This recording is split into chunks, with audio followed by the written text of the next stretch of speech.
అందరికీ నమస్కారం. ఇప్పుడు వినబోయే కథ పేరు అమ్మ కాని అత్తమ్మ. దూరపు చుట్టం ఇంట్లో వారి మనవరాలి ఉయ్యాల ఫంక్షన్కి వెళ్ళి వచ్చిన సరోజ, ఈ పనికిమాలిన ప్రేమలు ఎవరిని ఉద్ధరించటానికిరా, మీ పెళ్ళి తూతూ మంత్రంగా జరిగిపాయే. పెళ్ళయి 2 ఏళ్ళు దాటిపోతున్నా ఇప్పటి వరకు ఓ మనవరాలు, ఓ ముచ్చట లేకపాయే.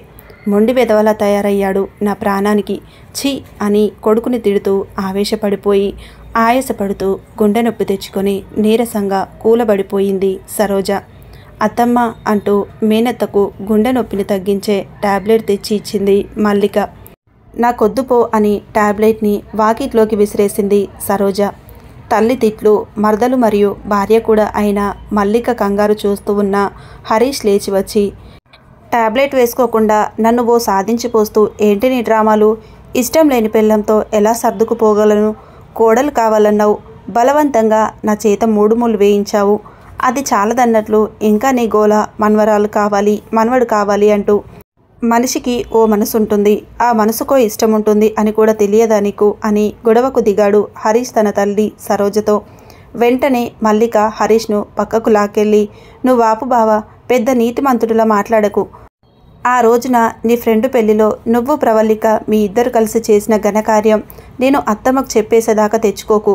కాస్తంత బుద్ధిగా ప్రేమగా అమ్మ టాబ్లెట్ వేసుకో, నీకు నచ్చేలా ఉండటానికి ప్రయత్నిస్తాను అని కన్నతల్లితో చెప్పటానికి నీకెందుకంత కష్టం అని కాస్తంత గదామాయించి అడిగింది భర్తని మల్లిక.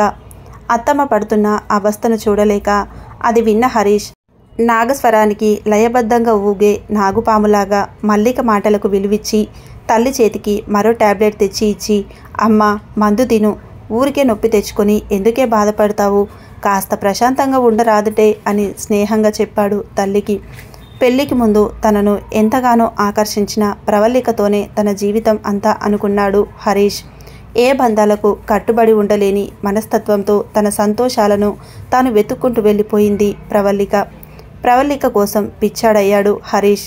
అతని బాధ చూసి తట్టుకోలేని పిచ్చి తల్లి సరోజ గుండె జబ్బుకి గురయ్యింది. తల్లి లేని తనకు చిన్ననాటి నుంచి తల్లి ప్రేమను అందించిన మేనత్త సరోజ అంటే ప్రాణం మల్లికకు. అందుకే మేనత్త మాటను కాదనలేక కదిలే శిల లాంటి మనిషి బావ హరీష్ని పెళ్లి చేసుకుంది మల్లిక. పెళ్ళైన సంవత్సరానికి ఒక ఫ్రెండ్ పెళ్లిలో అనుకోకుండా ప్రవల్లిక కనబడింది హరీష్కి.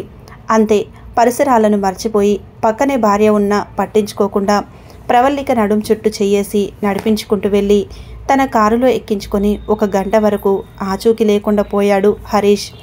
వారిద్దరినీ అలా చూస్తూ ఊరికే ఉండిపోయింది మల్లిక. గొడవ చేద్దామనుకున్నా పోయేది తన పరువు, తన బావ పరువు. ఆ తరువాత బహుశా పోయేది తన తల్లి కాని తల్లి మేనత్త ప్రాణం అని అనుకొని తనలో తానే ఆ రహస్యాన్ని దాస్తూ నరకాన్ని భరిస్తూ వచ్చింది మల్లిక. కొంతకాలం వరకు ప్రవల్లిక ఆ పెళ్లిలో కనబడటమే తప్ప మళ్ళీ హరీష్కి అందుబాటులో లేదు. స్వేచ్ఛగా రెక్కలు విప్పి ఏ దిక్కులకైనా ఎగిరిపోయే స్వేచ్ఛాజీవి ప్రవల్లిక. అటువంటి అమ్మాయి మీద మనసు పడి చంచలంగా తయారయ్యాడు హరీష్.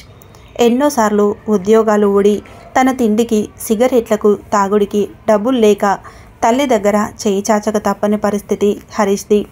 మల్లిక ఆ రోజు పెళ్లిలో హరీష్ ప్రవల్లికతో 1 గంట పాటు సరదా చేసి వచ్చాడని తల్లికి చెప్తే తల్లి మరుక్షణమే ఆస్తి మొత్తం కూతురు కానే కూతురైన కోడలి పేరు మీద రాసేస్తుందని హరీష్ భయం.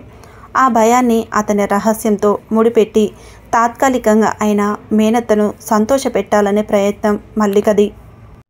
అసలు ఆ పెళ్లి తర్వాత భర్త చేసిన పని తనను ఎంతగానో బాధ పెట్టిన విషయం బయటకు చెప్పలేక ఊరుకుండిపోయిన మల్లిక చాలా దిగాలుగా తయారయ్యింది.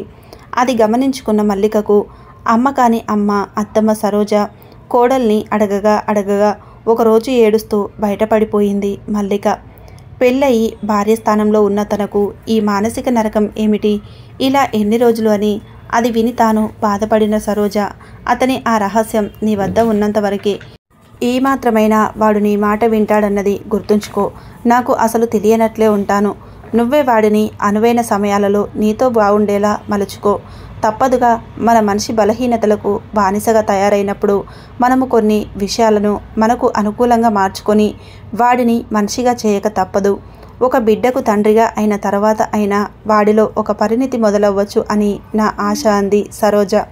మల్లికకు దిశానిర్దేశం చేస్తూ మల్లికలో ఉత్సాహాన్ని నింపేందుకు ప్రయత్నిస్తూ. చూసారు కదండి, ఈ కథ మీకు నచ్చితే ఒక్క లైక్ చేయండి.